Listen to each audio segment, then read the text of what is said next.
April মাসে রেশনে কতটা পরিমাণ খাদ্য সামগ্রী পাবেন রাজ্যবাসী? সম্প্রতি ১৮ মাসের খাদ্য তালিকা প্রকাশ করেছে রাজ্য খাদ্য দপ্তর। রেশনে বাড়ানো হয়েছে বরাদ্দ। কোন কার্ডে কত পরিমাণ রেশন সামগ্রী পাবেন উপভোক্তারা সেই লিস্ট দিয়েছে রাজ্যের খাদ্য দপ্তর। সেই সঙ্গে রাজ্যবাসীর ব্যাংক অ্যাকাউন্টে ৩,০০০ টাকা ঢোকা নিয়েও গুরুত্বপূর্ণ আপডেট সামনে এল। এপ্রিল মাসে রেশনে বেশি খাদ্য সামগ্রী দেওয়ার ঘোষণা করল রাজ্য সরকার। এ মাসে ফ্রি রেশন ছাড়াও রমজান মাস উপলক্ষে ইফতারি পালনের জন্য ভর্তুকিতে চিনি, ছোলা, ময়দা ইত্যাদি দেওয়ার ঘোষণা করেছে পশ্চিমবঙ্গ সরকার। এর নাম দেওয়া হয়েছে রমজান বিশেষ প্যাকেজ।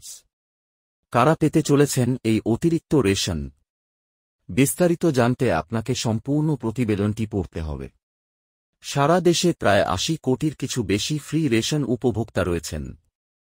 পশ্চিমবঙ্গে সেই সংখ্যা প্রায় ৯ কোটি, যার মধ্যে সথ ও এই কার্ড রয়েছে এমন সদস্যের সংখ্যা প্রায় ৩ কোটি। খাদ্য দপ্তর সূত্রে আপডেট, অন্তোদয় অন্ন যোজনা এ ও স্পেশাল প্রায়োরিটি হাউজহোল্ড সথ ক্যাটেগরির কার্ড হোল্ডাররা এই সুবিধা লাভ করবেন। অন্যান্য শ্রেণীর কার্ড রয়েছে এমন পরিবারগুলি কেবল ফ্রি রেশনের সুবিধা পাবেন। সেই সাথে লক্ষ্মীর ভাণ্ডার, বিধবা ভাতা ও বৃদ্ধ ভাতা নিয়েও বড় আপডেট জারি করা হয়েছে নবান্নের তরফে। পূর্ব ঘোষিত ফ্রি রেশন ছাড়াও এই ও স্প কার্ড রয়েছে এমন পরিবারগুলো বিশেষ প্যাকেজ এর আওতায় ১ কেজি ছোলা ৪৯ টাকায়, ১ কেজি চিনি ৩২ টাকায় এবং ১ কেজি ময়দা ৩০ টাকায় পেয়ে যাবেন। এই সুবিধা উপলব্ধ আছে ২৪শে মার্চ হতে ২১শে এপ্রিল পর্যন্ত। উল্লেখ্য, এই কার্ডযুক্ত পরিবার ১৩ টাকা ৫০ পয়সা কেজি দরে যে চিনি পেয়ে থাকেন তা এই বিশেষ প্যাকেজের অন্তর্ভুক্ত নয়। নবান্ন সূত্রে আরও আপডেট, আগামী লোকসভা নির্বাচনের আগেই আরও ৩ লাখ রাজ্যবাসীকে লক্ষ্মীর ভাণ্ডার, বিধবা ভাতা ও বার্ধক্য ভাতা সুবিধাভোগীর তালিকায় অন্তর্ভুক্ত করা হল।